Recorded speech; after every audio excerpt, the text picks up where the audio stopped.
Hey guys, thank you very much for tuning into another video of my life. And in this video, we are going to discuss the topic of how over time the rich get richer and the poor don't. I'm going to suggest a couple of models which I've thought about. You can let me know your thoughts in the comment section below as to whether you agree with them, you disagree with them, whether it can be improved. Also, the model is going to be kept relatively simple because you can complicate it, involving all sorts of various, interest rates and foreign currency exchange rates and taxation and all those sorts of things. You can make it as complicated as you want, but I think the idea can be communicated fairly succinctly and clearly in a way that everyone can understand it, and then you can make it as complicated as you want. You can build on it as much as you want as well on top. But that's kind of the topic of discussion today. In terms of how we came to this point, I should mention that I have a friend, and this friend comes from a very humble background. So do I, by the way, but we won't go into that. But very humble background. And whenever we do talk about the economy, we talk about the interest rate, how things are, how people are feeling. These are just things that we talk about. I mean, I am deeply, deeply, deeply obsessed with the financial world, economies, economics, supply, demand, businesses. I mean, literally, that's all I think about probably, half the day. So it's natural when me and this other person meet, we also discuss talk about those things, because that's pretty much my obsession. He even jokes that sometimes like all you talk about is money, but that's because, that's where my interests lie. So coming back to this person now. So like I said, humble backgrounds. And let's say about 15 years ago, they're just doing a normal job, okay? Absolutely normal entry-level job. In fact, they're doing two of them, as is often the case if you are from, not a well-off background. So one of these jobs is absolutely normal, like working at a Tesco or something like that, okay? Working on the tills, that sort of thing. And in another job, they're working in an office environment. Okay, in both of these jobs, they're working incredibly hard, and fortunately, and through their hard work in the office environment, they get a promotion. Okay, one level up. So let's say now they become a manager. Anyway, they keep working hard, they save money, put some money aside, and they have a little bit of help in that they're still living with their parents, which I think is a very smart thing to do. And I think I would encourage as many people to do that as possible, to use that money towards savings and getting a sort of foot up the ladder, the property ladder or otherwise. So I think that's a very useful thing to do if you can tolerate the lack of privacy and so on that comes with it as you grow up, obviously. But they did that. But the key point is that it's very humble. You can see that there's nothing special here. There's no degree either at this stage. Okay, there's no degree. They didn't go onto a graduate scheme or anything like that. This is very normal, sort of straightforward in terms of what the story is. Absolutely true, this story, by the way. Okay, so they work really, really hard, save up money, and then they start a side business of sort, which I won't go into because I don't want to reveal who this person's identity or anything like that. But just say that they've done a side business, okay? About 10 years later, maybe even 10 to 12 years later, this business has slowly been doing well, and so on. They're still working hard, they're still doing a normal job. They reach a point where they don't need to work in Tesco anymore, right? So that stops, and that's just the main job that they continue to do. And they work on this side business. So 10, 12 years later, this side business is generating enough money for them to even, perhaps if they want to, give up their sort of office job. And again, this is not a senior manager job. It's a normal manager salary, normal manager environment, not a sales manager either, which might be overcompensated compared to the average manager. Okay, so that's the kind of picture of them financially at this point.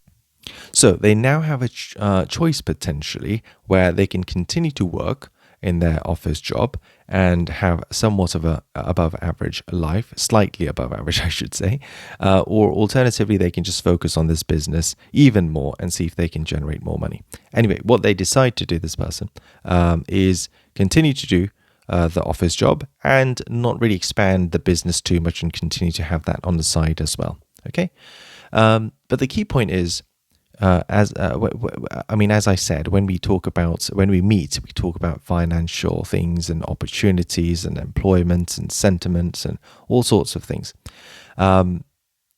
He says something which is very interesting. So he says to me, and he goes, because I was telling him, like, you've done so well. He knows my background, I know his background. We're like, you worked hard, you succeeded to an extent, right? Definitely, and you've done really well. I was just like congratulating him basically, and he told me, he said, "Yeah, thank you," but he said, "I don't think that can happen now in today's world." He said he himself doesn't think anymore that someone in his position today, having two very normal entry-level jobs, can somehow end up starting something on the side, whether it's a business or anything else like that. It could be something else. It could be, insert whatever you want to hear in that gap there. And he doesn't think that over the next 10 years they could do the same. And it's to do with the property values as well. It's to do with when you can buy your own house, whether you can't, how much money you can save, how much rent you're paying, what the electricity and the utility bills are doing, the inflation, all of these things coming together. And in his opinion, he thinks that you can't do that anymore. Yeah, it's like he thinks he was one of the last kind of people who got in this world where you could start with very, very humble beginnings, work hard, and then somehow end up in a position where, okay, you're financially slightly comfortable. By the way, not rich. I have to emphasize that, okay? But it is much easier if you are in a position where you have the option to maintain your salary without perhaps working full-time, in theory, okay? Now remember, he isn't doing that. And I'm not sure if he can, in theory, afford to do that. Just let's put it this way, that he has the option to maintain a lifestyle that he has, the basic normal lifestyle, can't emphasize enough, but just kind of not work as intensely or as hard. So him saying that, it really kind of got into my head to see, well, is that true? Or how true is it? And have I observed that myself if I cast my mind back in the last 10 to 15 years? And I'm, like I said, very much into economics. I like systems kind of thinking. I like interactions between things. And I also work or have worked in the financial services industry. And I've seen it firsthand as to what people's circumstances have been, let's say 10 years ago versus now. And of course, my own circumstances as well, because like I said, come from very, very, very humble backgrounds. Again, very similar entry-level job. I didn't go onto a graduate scheme or anything like that. Started off in literally like £12,000 or, 15,000, something like that per year. Before that, I was on a 0-hour contract, earning even less, by the way. So that's where I started. It just got me to thinking. And I came up with this sort of model, which I've drawn out myself, and I would like to discuss it with people out there and just get their thoughts on it. Like I said, I've kept it sort of simple, but I think using this model, it should explain how over time forces interact with each other, parts of the system interact with each other, which basically results in the rich becoming rich. And it's kind of a byproduct of the system itself. So before beginning, there are a couple of basic concepts I think you need to understand, which I'll talk about first. So in this system, and when we say system, we're talking about think about the country you're living in, think about maybe the city or the town that you're living in. And like I said, I think these things apply to people in the UK, probably in America, probably in European countries as well, like Germany and France. Also, we're talking about capitalist systems.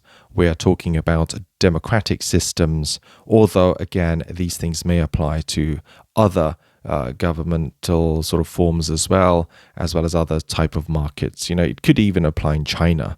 Just because it's not a democracy, it doesn't really matter. I think these concepts are probably applicable there as well. So let's start with the first basic concept here. So we have two main things, okay? So we have people and we have organizations. So people play two different roles, okay? So we have employees and consumers. So when they're employees they're working for an organization right here. Hopefully you can see that little mouse thingy scrolling around. They're working for an organization as employees for which they get paid. They're going to be providing them with labor or skills or something or other. And as a result of that, the organization can produce some goods and services, okay? And the other role that the people play is as consumers, because when they get paid their salary, their money, their compensation, etc., okay, they're going to use that money to buy goods and services that they need to live their day-to-day life. So in that form, they're playing the role of a consumer in the economy. Now, on the organization side, again, they're producing stuff. So it could be your smartphone that you're using right now, maybe even to watch this video, perhaps, or your laptop or computer or tablet, or it could just be literally the burger, which is a product, okay, that you consume, or a fridge or a freezer or a television, whatever it may be, a milk. It's something that's been produced by an organization, okay? And an organization, of course, is a group of people working together, but it can be an entity all by itself as well, like limited companies, for example, or public limited companies, even private limited companies. Organizations are playing two roles. They're suppliers or they're producers themselves. Again, we're keeping all of this very, very, very simple so that it's easier to understand rather than overcomplicating everything. So as suppliers, organizations are providing, let's say, wood pulp, okay, to a paper manufacturing company. And then the paper manufacturing company is then using that wood pulp to produce paper, which people are then buying. So in this kind of very simple example, the wood pulp producing company is the supplier. And then you have the paper producing company who is producing that paper, which then a consumer may buy, or maybe even another organization may buy for their operations. But hopefully that makes it clear. You have basically people and you have organizations, and they're both playing two roles. People are as employees is one role that they perform, and the other role they perform is as consumers. On the organization side, they play another two roles, which is they're supplying things to people or another organization, or they're producing something which other organizations or people buy. So far, so good. Now we move on to what the overall kind of model looks like. Okay, so let's do that. So this circle here, that is a company or an organization. These squiggly lines here of various different colors, so you have the yellow and then the pink and the light blue, sky blue sorts of a color. That's the people working in the company. And then this red squiggly line here are the consumers who are buying the goods and services produced by the company. Okay? And there's loads of these companies, of course, in a country. Okay? Of course, there's thousands and thousands and thousands and thousands of these companies. Small ones, big ones, humongous ones, absolute mega caps. And you can see that they've been represented here with these three different individual circles, each of those having their own sort of customer base, and each of those also having an employer base. Okay, now if we look at this subject company, which we're going to use as an example, so what we're doing is basically maximizing in size, zooming into one of these companies, okay? And we see this one, which I've labeled employer, producer, or company, okay, because that's what they are. They're an employer as well, this company is. They produce something, okay, and of course it's a company, it's not a person, just to make it clear. There's some arrows here. One arrow is purple, one arrow is green. Okay, so the green arrow on this side is expenditures to the company, and the purple, okay, is the supplying of the goods and services. Okay, so the company itself needs to, like I said, buy wood pulp, maybe buy electricity, utilities, all sorts of things. So this could be a metals company, this could be a utilities company, like electricity or gas, this could be a water company or a waste management company, whatever it may be. And this main company, our subject company, needs to purchase goods and services from these other organizations in order to produce their own thing that they're going to then sell. Okay, so whatever this company produces using the materials that they've purchased from other company, customers are going to purchase. And here are some customers.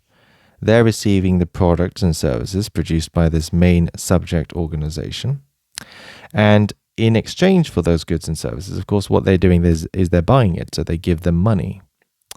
Okay, so there you go. So the money that the customers or the consumers are spending is the income or the revenue for this company over here. Okay, and these green arrows going outwards towards all these various other circles are expenditures to this company. This company needs to spend money, okay, to buy this other material and stuff to make their own products. And then after they make those products, they sell those products to these customers, okay, and these customers pay them money. So the money coming in is this company's income, if you like, and the money going out is this company's expenditure. And we've seen how they're spending so far the money on other companies' products and services, which they can transform into some sort of output. If we go to the right now to the model, they also have another expense, okay, which is labor costs. Okay, they need to have people, the people who run the company, they work for the company, perform different sorts of roles for the company. And these people are doing work of some form or another. They're providing either labor, okay, which is like the hours worked. Sometimes it can be consulting. It can be something else. It can be whatever, software engineering skills. It can be lifting and shifting things and moving around in a warehouse, or it could be making burgers, whatever it may be. They're doing some form of work, providing those works, working hours to the company, which of course is one of the components of how those raw materials are being transformed into products which can be sold. And revenue can be generated. And that revenue, part of that revenue, of course, is being used as an expense, okay, to pay salaries as well. And here's the organizational structure, if you like, of the employees in the company. You can see here it's like a triangular kind of pyramid shape. I've given the person at the top a little crown, and you'll see slightly in a little bit of time as to why that is. And you can see that I've color-coded them as well. So it's nice and clear to see who's basically earning the most amount of money and who's earning the least amount of money in a company. And you can see usually the majority of the people in a company are actually going to earn, well, quite obviously, below the 50% mark in the company, and the rest of them are going to be earning more. Okay, and then there's going to be a hierarchy in the top 50 as well, where some people are earning even more and even more and even more as you approach the CEO or of the company usually. And then the other thing I've done here is that there's a little arrow here which tells you how the expense is being paid. So it can be things like big bonuses, stock options, profit sharing, you've got salary, or you can get small bonuses. And I've color-coded them as well because usually big bonuses, stock options, etc. will be paid to these top layer of employees, usually. And salary and small bonuses and small amounts of profit sharing will be paid to these lower side of the sort of hierarchy. And this expenditure and this compensation ultimately becomes the income of these people, these individuals. And these individuals themselves will go to one of these other companies or shops or whatever, and they will become these red consumers, okay? The income that they've been paid by their employers, they've used that income, in effect, to purchase goods and services from some other company. So hopefully that kind of all makes sense, that each one of these little circles are an organization or a company, and you can see these red marks, and that's consumer here, and these are the employees. And the employees, of course, play two roles. So once they earn money, they need to spend that money somehow to buy goods and services, and that's what they do, and that becomes the revenue of this other company. So if you need to go over that again, please feel free to do that, but I'm just going to zoom out, okay, and come to the main point here. This is the main, biggest point I can emphasize as to what the cause of all of this really is. And you can see at the bottom I've written down, I've said profit equals revenue minus expenses. Now again, keeping it very simple, we're not talking about depreciation, amortization, exchange rates, the benefit system or the social security, whatever you might be calling it in your country. But we're not talking about anything like that. We're just keeping things very simple, okay? And we have people who need to make a profit, okay, which is their savings, so their expenditures compared to their income, the difference, that if there's a positive difference, that becomes their savings, which they can be used, which can be used towards other things like purchasing assets, purchasing stocks and shares, or do some other expenditure like have a better life, maybe buy an expensive perfume, maybe go on a first-class holiday somewhere. But the key point is that everyone wants to make profits, okay? Everyone wants to have more money coming in than the expenditures that they have. And whether this is a company or an organization, or whether you're an individual, that's kind of your main goal on a personal level in an economy. So that's kind of the main kind of crux of it all. Okay, so take a couple of seconds. Hopefully that all makes sense, but have a look at this diagram. Okay, so you have the employees who get paid, and what the people get paid is an expense to the company, and what the individuals spend on goods and services is the revenue or the income for the company. Again, keeping things very simple, there are other organizations which the company needs to spend money on their products and services, which they then need for their own operations. So that's kind of the cycle here. So we're getting trust me, we are getting to the point where I can explain to you how this happens over time. But it's really important because this is where we start kind of the understanding, if you like. So let's zoom in. And now that we've established that kind of the main goal of companies is to make as much profit as possible. That's kind of the goal. And I can't blame them, because that should be your goal as well. And should be my goal as well. That in an economy, I try to earn as much money as possible and try to spend as little as possible, which is why we bargain hunt, and which is why we kind of buy clothes on sale. We try to minimize our expenditure so we can use the rest of the money towards other things. It could be further increasing our consumption, or it could be savings, investments, maybe supporting your children to buy a house in the future, that sort of thing. But the key point is you want to try to maximize profits. Now, another thing we have here is what I'm going to call like negotiation strength. Okay, I'm sure there's a proper term for it, but it's how strong your hand is and how much pushing back and forth you can do to negotiate your point of view. Okay, so for example, here we have two companies. Okay, they're going to have to negotiate on a price on which they decide to do business with each other, and they're going to buy and sell services from each other. Okay, to me, and I'm sure you would agree, usually both of these companies are fighting quite strong, if they can, with each other to maximize their own individual benefit.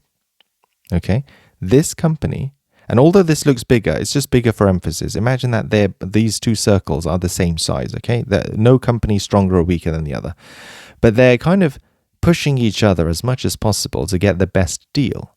The supplier wants to get as much money as possible for the things that they're supplying, and the purchasing company wants to get as much stuff as possible for as the least amount of money. So then there's a negotiation going on here. There's also negotiation going on here and here as well. So these are two kind of, if you think about it, kind of strong parties. They've both got kind of strong hand, and they're both going to kind of, it's not very easy in this zone here, usually, for one party to exploit another. Okay, it's not easy, usually. So it's difficult for our subject company to kind of reduce this by too much, because it's kind of, they haven't got a very strong hand, if you like, in this section. Then we go to the consumers. Now, the consumers, in a way, they're not as strong and wise as these other companies, are they, usually? I mean, we all know that it's been proved time and time again. You can run a series of adverts, okay? And let's say you spend $2 on the advert, but it can convince the customer to spend, $10 more even, perhaps, on a product than they would have otherwise, or they even need to. So marketing really works. It can really influence people and people's behaviors. Think about any products and services where you think, wow, I can't believe other people pay that much for this, but people do. Case in point is those very, very expensive handbags, for example. And I'm not judging, by the way, I'm just saying as a point. It's one of those products where it might cost, and I'm not entirely sure, but it might cost like $200 to make, perhaps. and then it sells for $4,000. Literally things like that. $200 sells for $4,000, and the profit margins are absolutely huge on those things. And those profit margins are purely based on convincing the consumer that that price differential is worth paying. It could be because of exclusivity. It could be because of something else. But what I'm trying to say is, whereas it was very, very difficult in this area here to convince the other company to supply you with a lot of stuff for less and less money, or if you reverse it, kind of get as much money as possible for giving them as little as possible, it's kind of very difficult to convince these companies to do that. If you look at the consumers individually, it seems like a much easier game to kind of charge them more money compared to what you give them. And they voluntarily get convinced. There's an entire industry behind marketing trying to influence you to buy more than you need, or perhaps spend more than you need, or make you think something is intrinsically worth more than it is. And it happens time and time again. I mean, the amount of time I've heard people say things like, it's worth this much. The number of times I've heard that. And they confuse the worth of something with the price of it. The price and worth are not the same thing. Especially in jewelry, for example. You can buy a very fancy watch, and you've paid maybe $10,000 for it. It's probably worth, if your decision to sort of decide its worth is based on how accurate the timekeeping is, or sort of the materials used, even if it's got diamonds and gold and things like that, usually the material cost is a lot lower than the £10,000 you've paid. The rest of the money that you're paying is for the brand, or for the prestige, or how other people are going to react to you when they see that watch on your wrist and things like that. So what I'm trying to say is, it's kind of not as difficult to convince people to spend more money on something than it is necessary. And that is one way you can increase your profits, because as I said here, profit equals revenue minus expenses. Okay, so when it comes to expenses, this company dealing with other companies to buy their stuff, their hand isn't that strong. So they can't really reduce those expenses very easily. It's very difficult for them to do that. But on the other hand, they can charge the masses and the consumers more, much easily. So where do you think they would spend their sort of time and effort concentrating? Would they be concentrating on kind of really working hard to reduce their expenditure with other companies who are also working just as hard to maximize their revenues, and you're dealing with a group who know what they're talking about, and so on and so on? Or would you say that I'd rather, just kind of influence a group of individuals all thinking separately, they're not working together, they're not speaking with each other, no, they're not in contractual terms with each other, they're all making their own decisions, but I can influence them collectively. I can run an advert in Super Bowl, or I can do something else, and I can all of a sudden influence like 100,000 people, all making their own individual decisions, just themselves, just one brain, versus having to deal with these organizations and trying to squeeze them, where like a whole bunch of brains are all working together, coordinating with each other to try to maximize their sort of gain. And that's a more difficult game, isn't it, in negotiation? This sounds like, to me, a more difficult game. This is an easier game. So if you are a company, you're much better off spending as much money as possible to convince these people to spend as much money as possible for the products and services that they are selling, so that you can make more profit. And now we come to the right side of the diagram. Okay, here's the right side. Now, so this one's interesting. If you look at this diagram, who do you think is earning the most amount of money? Okay. Well, it's probably the people in the yellow here, isn't it? Usually that's the case. And it's kind of exponential, really, in terms of how this sort of wage increases between the lowest group and the highest group. It kind of doesn't just go bit in a linear fashion. This person at the top is earning many, many, many times more than the person at the bottom. Many, many, many times more. Okay? And not only that, they're encouraged to kind of get paid more and more over time as well, and with all sorts of incentives which now will make sense to you as to why rich get richer over time and poor get poorer. So this, as we've established, these top people are getting paid more. These pink people here are getting paid, again, quite a bit more than the bottom end, but not as much as the yellow people. And then we have these blue people at the bottom, and they're probably in the lowest sort of segment of the company. Now, they use some justifications for this. They say, wow, the people at the top here, they're really smart, guys. They're really, really, really smart. And the company can't really function without these people. It's really difficult. Whereas the company can function without this somehow, which is implied, by the way. This is what is implied, that the people at the bottom are not really worth as much as the people at the top. They don't deserve as much of the pie, if you like, of the revenue share, because they don't contribute as much, perhaps. Well, I've got a suggestion for all of these companies, okay? The suggestion is as follows, because I've actually worked at the management layer, and I've worked right at the bottom as well, even on a temporary contract, entry level, absolutely, okay? And I want to tell any company, and I want to tell them, remove the bottom layer, just the bottom layer, the lowest paid layer. Just get rid of them for maybe 3 days, 5 days, Maybe, how about this? I'll challenge you, 7 hours, okay? For 7 hours, the bottommost layer in your company, the lowest paid layer of employees in your company, get rid of them. Put them on some island somewhere, whatever. I don't care. But they can't work. 7 hours. Do you think this company is going to survive? No way. I don't think so. The entire operation would come to a seizing halt. The entire operation would crash and crumble in a matter of hours if the lowest paid people in the company were not working anymore. Because without them, nothing's going to work.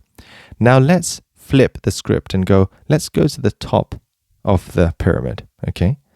And I guarantee you that if you look at these 3 people here, or maybe even the CEO, maybe even this layer here, which is third from the top, 1, 2, 3, 4, 5 people in this group, and you can get rid of them for 7 hours, maybe even 7 days.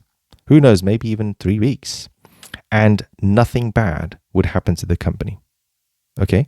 Because the systems and processes and procedures already usually exist. There will be some people in the pink group that will group to start take responsibilities of these other 5 people that are gone and so on.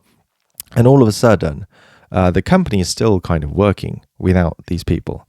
So the justification that these people deserve many, many, many times more money than these people at the bottom, I'm not quite understanding really. I get it that these people are making strategic decisions for the company, and if it works well, the company does well over time and so on and so forth, and they're making the right decisions, everyone benefits.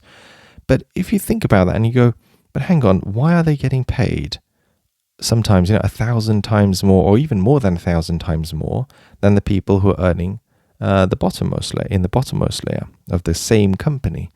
It seems to me that the dependency of the company's survival on this lowest layer is as good or even more than the people in the middle or the top, really, is what it appears to be to me to be the case at the moment anyway.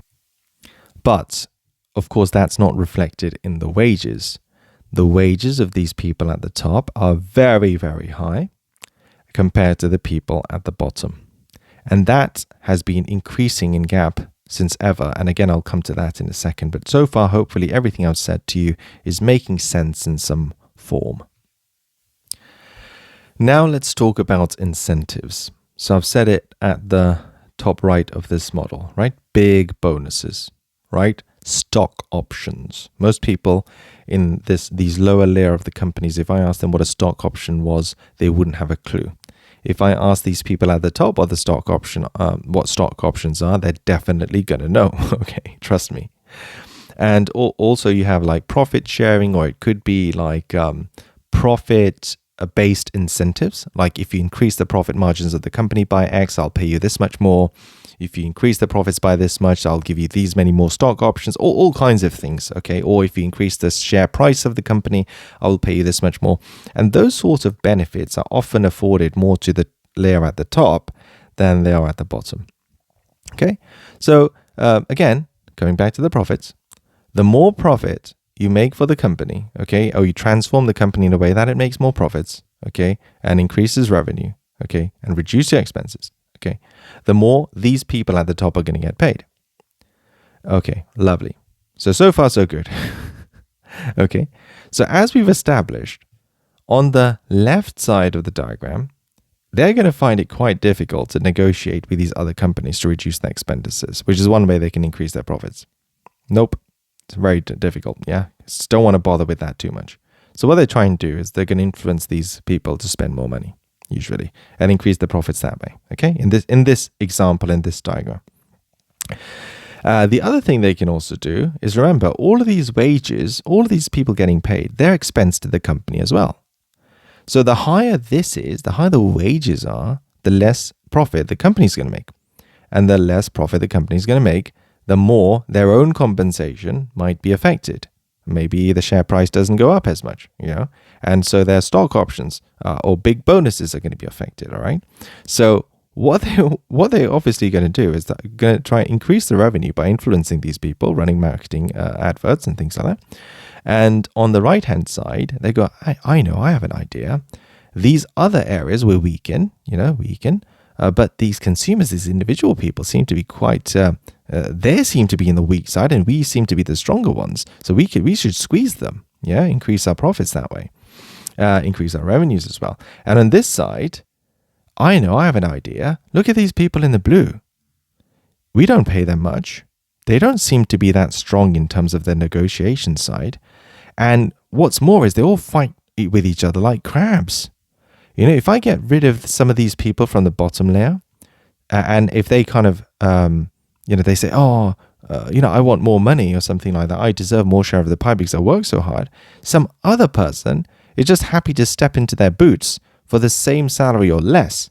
They're so easily replaceable. They fight amongst each others. They're like crabs kind of pulling each other back into the pot. And I think that's the second big component. Coming back to my job, like I said, I've been in the management layer as well, but just one layer below that, but still somewhere between, like, let's say, a couple of layers above entry level, and just literally one level below kind of a senior manager sort of layer. In that kind of a layer, right, in the job that I used to do, in the last 7 years, my salary nominally pretty much did not increase. Now in the UK, I'm recording this in 2024. In the UK, inflation has been crazy over the last 7 years, especially recently. And my salary nominally has not increased. And I'll tell you why. Because I worked in an industry where experienced is not actually rewarded more. So in other industries, the more experienced you become and the more proficient you become at your role, the more the employers value you usually, and the customers who buy the goods and services from the company also value you more. Unfortunately, just not the case in the industry that I used to work in. So my wage nominally has not increased, which means it's actually decreased in purchasing power, even though like people like van drivers and all sorts of project managers and all sorts of other wages have actually increased over this period of time. Whether it's kept up with inflation or not is another matter, but the supply and demand between the labor and the companies and what the customers want has been in balance in such a way that wages have increased for many other jobs, but not in my job. And I'll tell you why. So in my job, it is not that difficult to get a foot in. And compared to the salary you get paid, you don't need to put a lot of effort in at the front end. It's not like you need to get all sorts of degrees and stuff and study for 5 years and so on. So the barriers to entry to come into my profession are not that high. And then the profession is such that it doesn't value experience over time. And secondly, the organizations that compete in this space, for some reason, I have no idea why, they're obsessed with making as little money as possible. I have no idea why. I mean, it seems like they don't even want to make a little bit of profit so you can continue to survive. So what happens is, it's an industry where the companies aren't making a lot of profit. Anyone can enter into the market, including other companies actually, and the labor as well. Anyone can enter into the market. So over time, more and more people can easily enter into this market.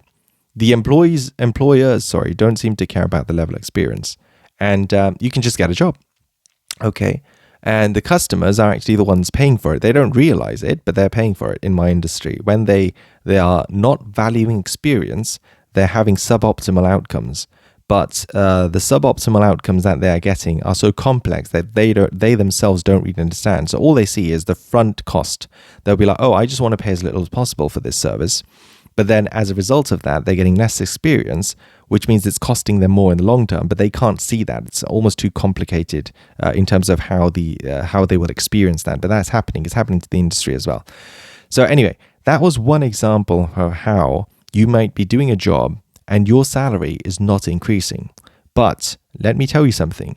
When I looked at the senior managers, their salaries have definitely been increasing in the last 7 years. If you looked at the owner of the company, the CEO, or for example, their salaries were definitely increasing in the last 7 years. Mine weren't. And the reason is because there was always someone else new, willing to step in and say, I will work for even less than whatever you're paying the existing people. So in effect, other people are like crabs pulling each other down. Instead of coming into the industry and going, I want at least what other people are earning, everyone is willing to work for less. Okay, and as a result, the wages are going to drop because the employers, they don't want to pay more, they want to pay less.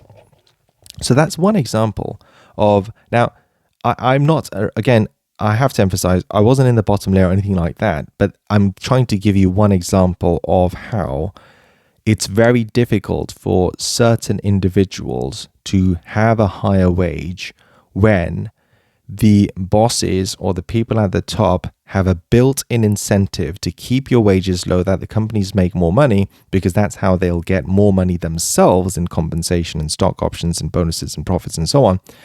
And you yourself aren't in a strong position, not because of your position in the company necessarily, although that's probably a factor, but also there's always some chump, basically, willing to step into your boots and work for even less money. So these people at the top, in effect, are going to exploit that, because that's one way they can reduce the expenses as paid by the company. And following on from that, it increases their own personal worth by big bonuses and stock options and so on and so forth. And remember, as I've said in my example, it never usually happens that these people's salary reduce or they don't really keep up with inflation and things like that. It's very rare, because these are the decision makers. And what sort of decision makers would they be if they didn't make sure that they looked after themselves? But the key point is that they're heavily incentivized to maximize the company's profits. And the way they can do it is by charging the consumers more, convincing them to spend more money, and on the other hand, paying their own employees less. And remember, these are same people playing the two different roles. These very people who are employees are becoming the customers of even their own company or some other company. Remember, so it's the same people. So now look what's happening. Now look what's happening to these people in the blue, who already are paying quite a lot of rent, for example, who are already having higher bills, for example, who have been having 7, 8, 9 years of wage growth which hasn't been keeping up with inflation, who are performing jobs which some idiot comes from somewhere and is willing to do it for less for some reason, and you're working in a company and they don't really care whether this other person is more or less experienced or the customer experience is not as good and so on. They just don't care. So now you have these people at the bottom who are both being paid less, okay, because that's how you maximize the profits of the company. And guess what? On the other side, when they're consumers, they're paying more.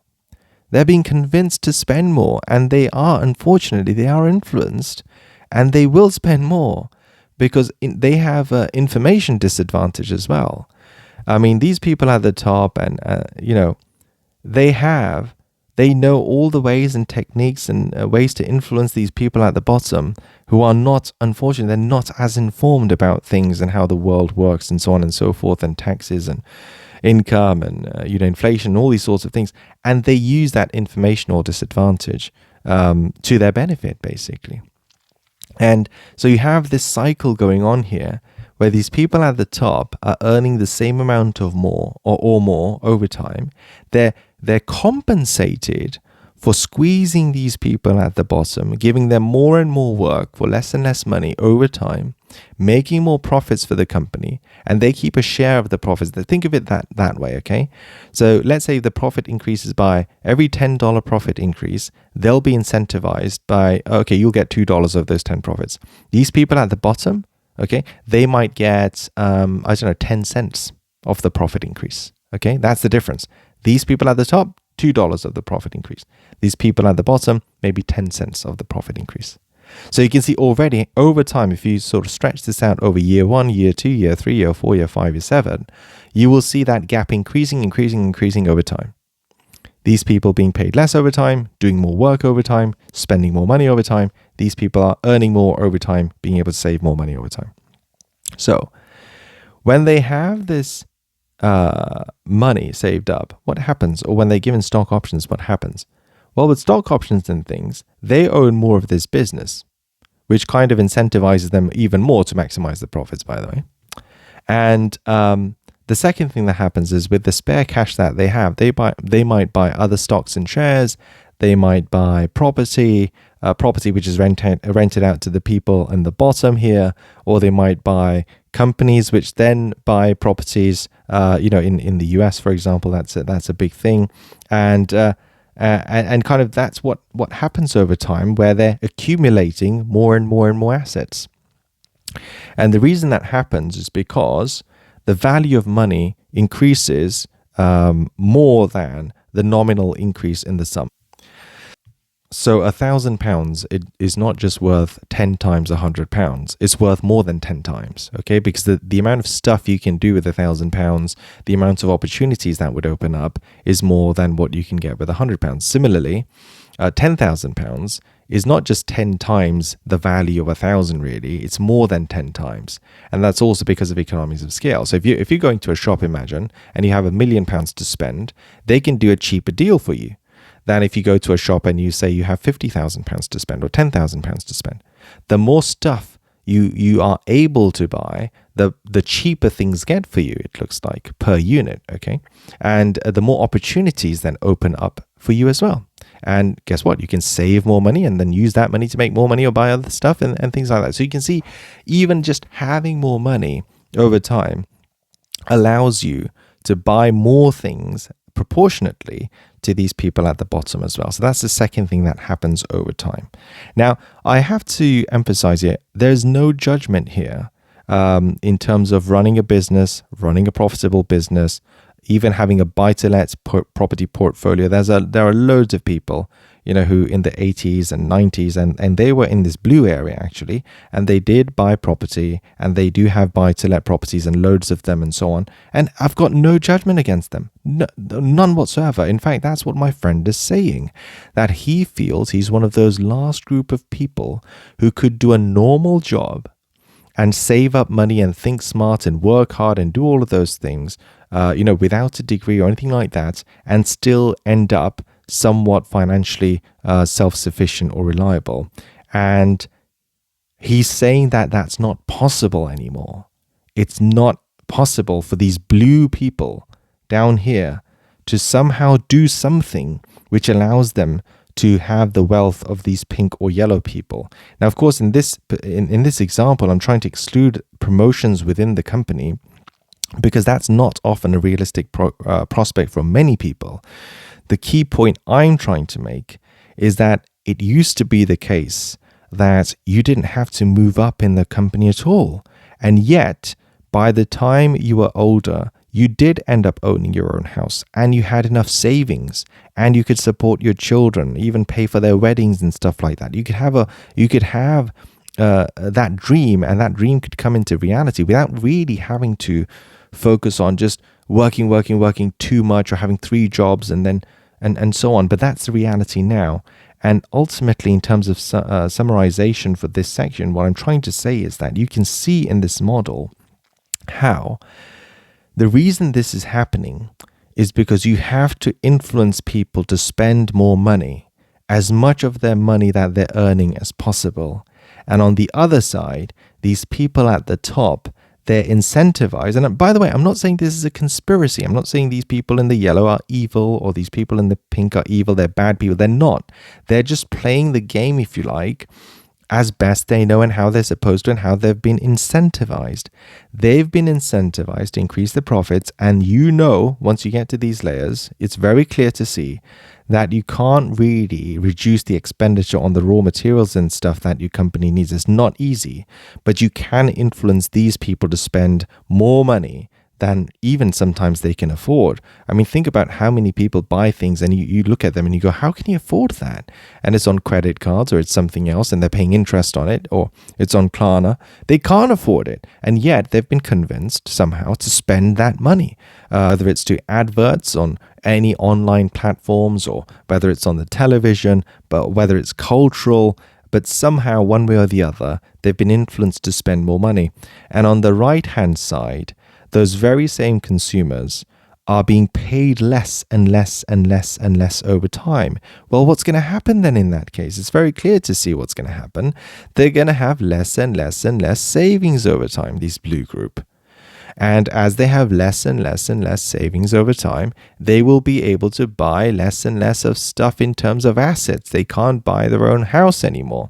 Remember, no one here has a problem for you to sign up to 10 subscriptions and spending as much money as possible. No one here has a problem for you to buy your latest and greatest smartphone for £1,500 as a cost basis, okay? No one has a problem. So these people at the top, they don't have an issue with you doing any of that. They have an issue with you, however, becoming wealthy or too informed. They would have an issue with you ending up buying houses and assets. That's a problem, because then they can't milk you as much. So they want to keep you in this position where you earn as little as possible, and all of your income, as much of your income is going into expenditures of the goods and services that produced. And every cycle of this that happens, you can see what's happening here. In every cycle, the people in the blue are getting poorer and poorer in relation to the people in the yellow and the pink, okay? Because their salaries are increasing. Their profit sharing of the profits are increasing over time. These people at the bottom, that isn't happening for them. Okay, their salary is going less over time. They've been convinced to spend more over time. Now, these people don't forget, these aren't immune. They're also spending more over time. But they can afford to. Even after they spend ridiculous amounts of money, they still have more money left over. They almost can't spend at the rate of the money that they're earning. You will be able to buy everything you want to, go on holidays, have children, support your children, maybe even send them to private school and so on, in most parts of the country, and still have money left over. And that's the point. They will still be influenced, even they're influenced in buying £500 headphones. I just think that's crazy. But yeah, £500 headphones, just like but guess what? These people at the bottom, I go to the gym and there are people earning £22,000 in the whole year, okay? And they have £500 headphones. £500 headphones, people who are earning £22,000 a year. And then that same people are complaining that they can't buy houses and stuff. And the reason is you are accepting a lower wage, and you are also spending more money than you need to because you're being influenced by other things and other people. And everything is influencing you to have a lifestyle which you can't afford, okay, as time goes on. And people are being convinced of this. So, as I said here, hopefully that kind of model, I mean, I can go into more and more details. I can go into like government policy, which was completely messed up. You know, the Help to Buy scheme was a complete mess up, in my opinion. It didn't help first-time buyers, really. Anyway, we're not going to go into that. That's going to start me off on another tangent as to why people find it difficult to afford houses and so on. But I think in this cycle, I was trying to kind of explain, and hopefully, it's gone some way of explaining as to how it happens over time, how the people at the top get richer because they have more spare money left, because their wages keep up and more than keep up with inflation. The people at the bottom, theirs doesn't. It's because of the negotiation power that each of them has. It's because of the incentives that each of them have. The people at the top are incentivized to squeeze the people at the bottom because that's how they increase the profits of the company. And they're also incentivize to influence the people at the bottom to spend as much money as possible. And also they're incentivized to own assets and stuff. Other companies, if you like, or more shares of this company or property or whatever it may be. And then that is another way to kind of milk these people at the bottom. So it seems a very kind of strange kind of system. But like I said, all started off with my close friend telling me that they think that those days are gone where someone from a humble background, a humble beginning, can do normal jobs and be disciplined and work hard and save up and build a small little business on the side and so on. And over time, they see some success in it. And because of taxation and how things work and inflation and the lack of wage growth and this cycle, which I've just described, I think I can kind of see where they're coming from.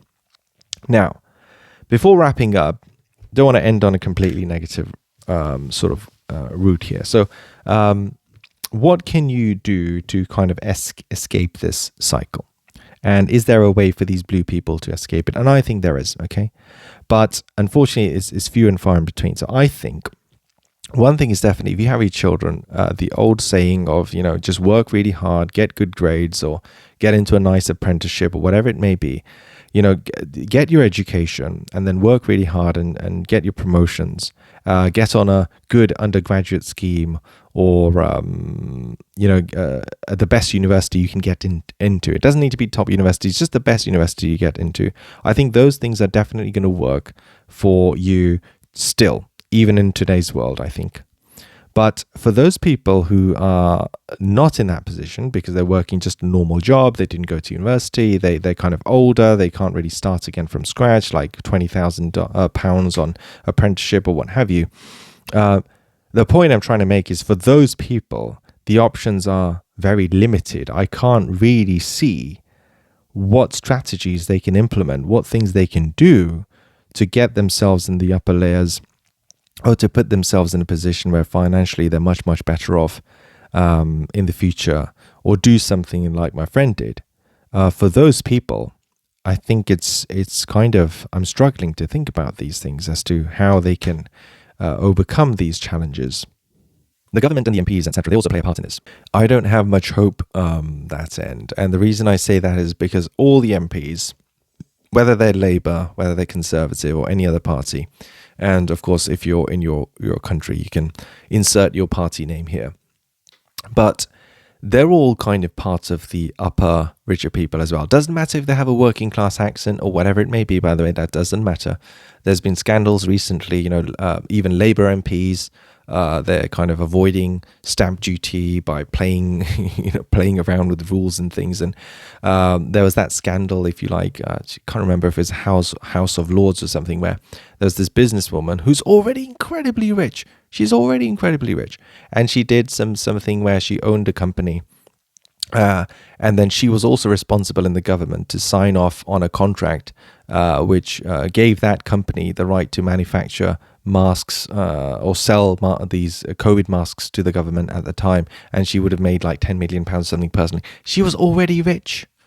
So I don't really have much hopes in terms of the government, because I think those MPs and all these parties, and they're part of this in this diagram. They're the yellow people. Okay, they're the yellow people up at top. And they're always going to look after their own interests, I think, before they look after the interest of the blue people. They will always look after the interest of their own children. Their personal children and their circumstances rather than your children and your circumstances. So I think these are kind of realities. So it's very difficult for me to think what the government might do. If I cast my mind back on this government scheme, which was Help to Buy, these things can, by the way, all of these topics, they can be entire videos all by themselves. But there was this government Help to Buy scheme, okay, which was there to help people purchase houses. But ultimately, instead of helping first-time buyers, the scheme was so poorly designed, it helped literally everyone. So it wasn't Help to Buy, it was more like Help to Upgrade. If you already own a house, you can buy a more expensive house now with the Help to Buy scheme. Now, I won't go into nitty-gritty details of it, but that's basically how it was. And the entire scheme was even brought up in the first place to support the new build industry. Okay, so in reality, it wasn't really like, oh, we want to help first-time buyers, we want to get people on the property ladder. It wasn't any of that, really. It was there to help the new build companies make more money, and it was also there to help themselves. Think about themselves, their MPs, their friends, everyone else. Maybe their children. If you already own a house, brilliant. You can now buy an even more expensive house, okay, and all supported by the government. They could have made that scheme such a good, strong, beneficial for society kind of a scheme if all they did was the only people who qualify for this scheme is first-time buyers. That's all they had to do. And I think if they did that, the Help to Buy scheme would still be running, because I don't think it's running at the moment in the same form it used to back then. Now, to me, personally, that whole thing was a scandalous event. And during that time, by the way, these new build company owners, the new build company CEOs, and the owners making so much profits, crazy amount of profits. I think one of these guys, they got paid £70 million bonus, a £70 million bonus, okay?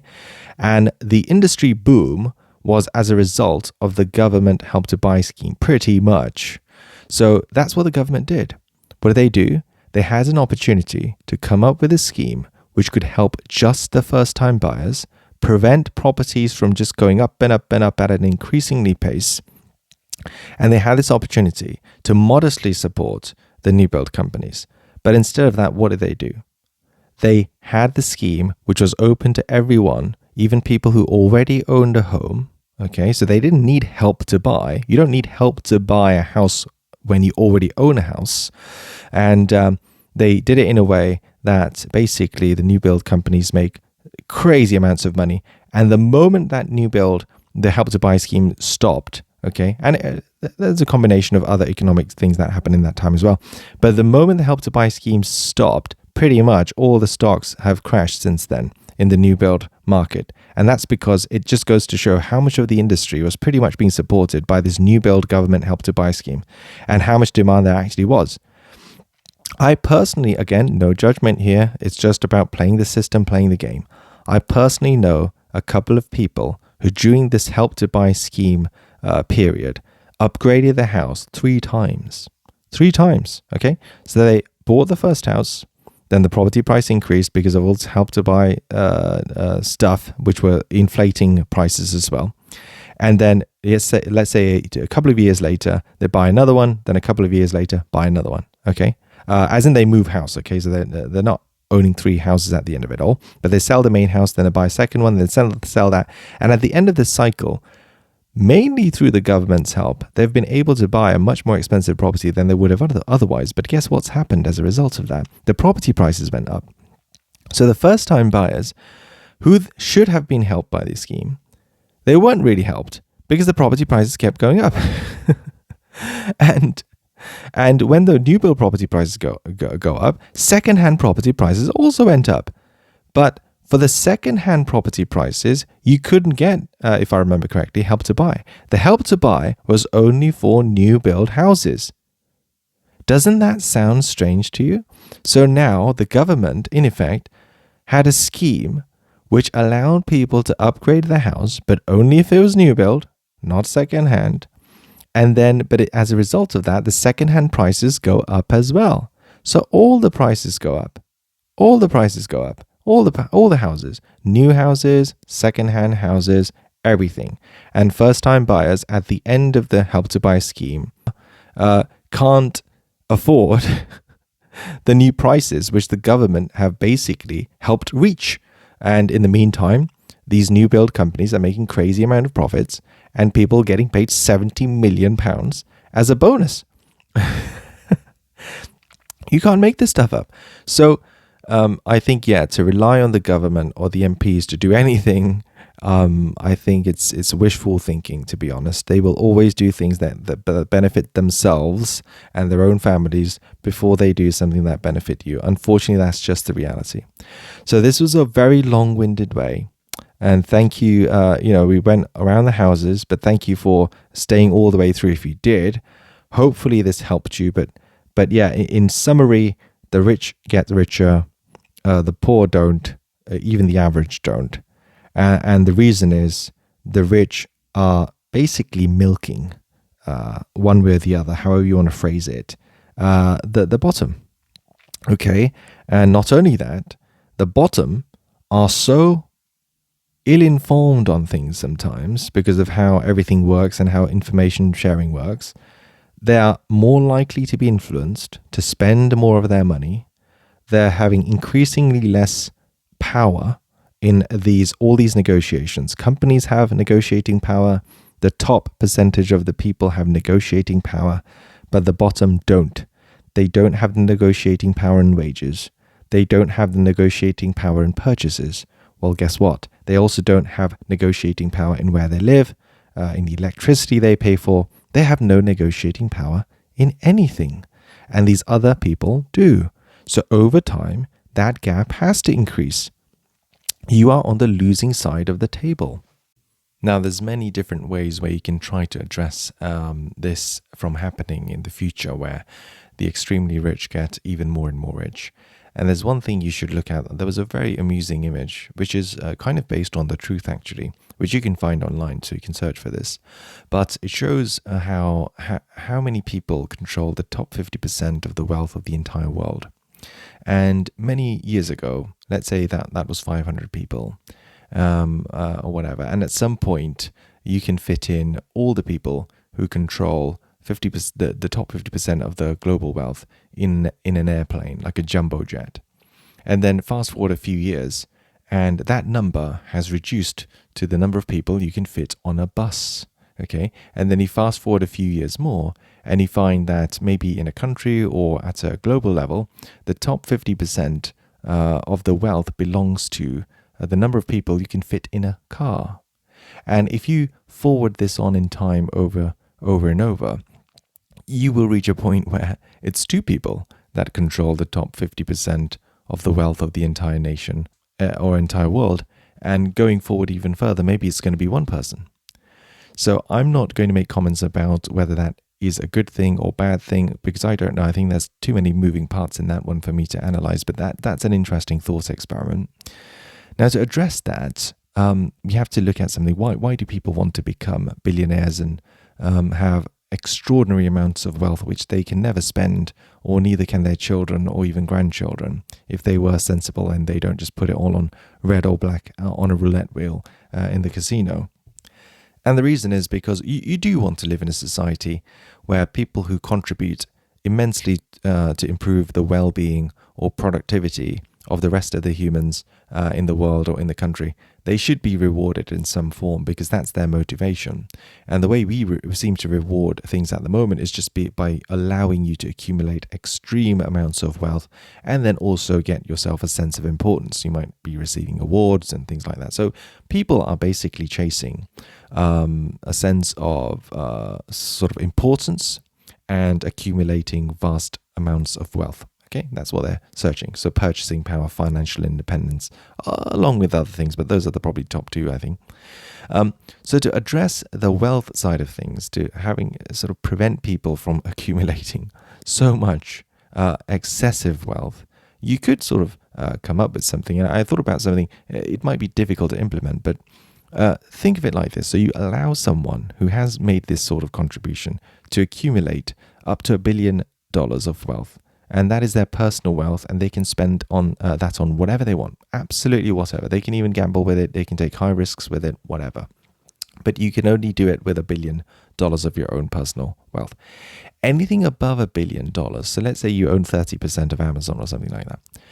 That 30%, you just become like keeper or guardian of that wealth for the rest of the society. So in reality, it's like the government that owns it. And in a democracy, of course, it's the government is basically supposed to be the people. So the people own that 30% or as much of that as possible. And you're kind of like the trustee, or just kind of keeping that wealth with you until you pass away. And then it goes to the government or something like that. Okay. But until then, you are also given like a card. Okay, so anything above $1 billion, your net worth increases. You're just given this card. And this card is basically an unlimited spending card. You can spend as much as you want. It's not even a credit card. It's not an IOU. You can buy whatever you want for yourself. You can buy, these extremely expensive yacht, which someone with a net worth of $90 billion might buy. Whatever you want. Just nothing ridiculous like putting it all on some sort of slot machine or something, or making $1 billion bet on red or black in a roulette wheel. You can't do things like that. There's certain things you can't do. But there are many, many other things that you would be free to do. And this is basically an unlimited spending card. So the way people pop out these sorts of cards, like an American Express of a certain color, and it is unlimited in terms of expenditure or spending power, but you have to settle that balance, of course. It's not like that. It's like one of those cards which you pull out. It's like government-sponsored, government card, only given to people who are recognized as contributing in a significant way to the welfare of society. It could even be if you've contributed to the welfare of society, but you didn't end up becoming a billionaire yourself. Maybe you invented or played a major part in inventing the internet, for example, and you didn't become a billionaire yourself because you kind of gave away that technology, but you are recognized as a billionaire, so to speak, in terms of your value of your contribution. So you're just given this card.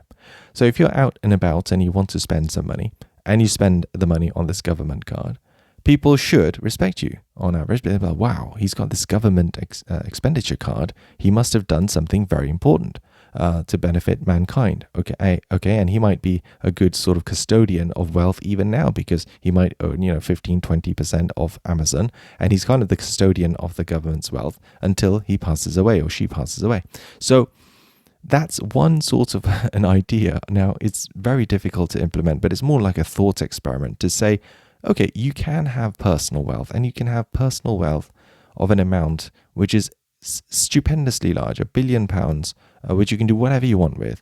And anything more than that, guess what? You've got this government card, and it's never taken back from you. Once you earn it, you earn it. Even if you go, you spend every penny of that £1 billion of your personal wealth, you've still got this government card, and you can buy whatever you want for the rest of your life. And I'm just thinking that has a strategy or something like that, which kind of puts a cap on your personal wealth, but at the same time gives you the freedom to have crazy amounts of purchasing power as a recognition of what you contributed to the society, whether something like that could work. So yeah, that's just a thought experiment. Again, let me know what your thoughts are, but let's carry on with the rest of the video. So there's another reason why this is likely to persist in the future as well, and this is only likely to get worse, is because the systems that exist in the US, the UK, elsewhere, in these sort of countries, they encourage the masses to think that the game is even, that you too one day can be one of these top individuals and earning £1 million a year or £2 million a year, whatever it may be, whatever ridiculous sum you can think of. And all you have to do is work hard, and the game isn't rigged against you, and so on.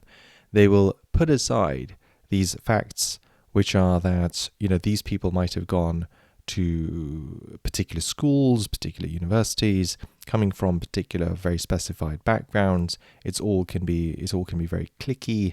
It can all be, one person knows another, as networking, as favors, as nepotism, and they want you to think that none of these things actually matter. None of these things played a part. Everyone tells you that the game is even, and the masses are convinced by this as well. So to a certain extent, even the masses, they don't really want to play around with the system. They don't really want to play around with the fact that in these first world countries and these advanced economies, you basically are getting asymmetrical gains and asymmetrical profits, where those at the top are making more and more and more over time. And the reason is that the people at the bottom are tolerant of that because they believe in this fantasy or this fallacy that one day they could be there themselves if they just do this or just do that, or they work hard and things like that. Or perhaps their children could if they just worked hard, because the whole system and everything's so fair. But it's not like that. As you can see in this model, the system, and again, I don't think there's any sort of overall hand here in terms of, there's no conspiracy. Don't get yourself, in my opinion, don't get yourself deluded. There's no conspiracy. It's a bunch of people, as I've shown in this model, all working in their own interests. the companies are working in their own interests, the people at the top are working in their own interests, and whoever has the strongest hand is winning. Whoever has the weakest hand is losing. Whoever understands the rules of the game better is winning, and whoever understands the games of the rule less is losing and will continue to lose. And the people who in the positions of influence, they really have no motivations or interests, and why would they, to educate the people at the bottom end of how the game really works. If anything, they're more and more incentivized to make sure that the people at the bottom know less of how the system works and how they will work and how they will change in the future, because those are the very things that they can take advantage of. The second byproduct of all of this, which I think I should also mention here, is the irony of this all. So over the last 40 years or so, maybe even more, this widening has been happening, where the rich get richer and the average people don't get as rich, which might not have been the case in the 1950s or 60s in countries like the UK or US, but has been happening most certainly in the last 40 years. There's an irony behind all this as well. And one of these ironies is that all these profits that these companies have made, they've reinvested it in one form or another. And some of these experiments have worked. And one of this experiment is AI and robotics. And guess what? In the future, AI and robotics are more likely to replace the jobs of those of the blue people than they are of the yellow or the pink people. So what happened over the last, if you think about 40 years, and definitely is going to happen now in the next 20 years potentially, is not only did they go, okay, we're going to pay you less and less and less for more work that you do. We're going to influence you to spend more and more of your money, which you have less and less of, so that we can make more profits. But in effect, those profits are now going to be used to build AI and robotics, which will basically put you out of a job at some point. I mean, AI could be hype, okay? It may never come to fruition in the way that they're describing it, but they themselves are saying that it is going to come to fruition in that sort of an extreme way. So we've gone from a world where you could do a normal job, be a good, hard-working citizen in your country, and you could look forward to a reasonably bright future that you could provide yourself and your family. And from that picture, 40 years later, a couple of generations later, we're now in a position where they'll go, well, not only did we continue to pay less, now we're not really going to need you at all. We won't need you to work for us. You don't need to have a job. And guess what? Instead of that, I'll give you something called a universal basic income. So I'll just pay you an allowance. And that's your future. You don't even need to work anymore. So not only they took all the money that you had bit by bit over time by convincing you to spend more whilst paying you less and pocketing more of that difference and putting it back in their own pockets and then earning more of assets over time and charging you more for those assets, they've actually come to a point where now they don't even need you anymore. They won't need you. They will just pay you an allowance. Imagine that. No prospect of you being able to increase your wage, no prospect of this dream of you working hard and you being in the same positions that they find themselves in. None of that. You will be given an allowance. You will spend it on things that we manufacture, and that will be your life. So that's the other side of this model. So once again, thank you very much for tuning into another video of my life. Please like, please comment, subscribe to the channel, share as well. Let me know your thoughts in the comment section as to whether you agree, disagree, how you would improve this model. But yeah, all the pluses, all the minuses, let me know. I'll see you in the next one. Goodbye.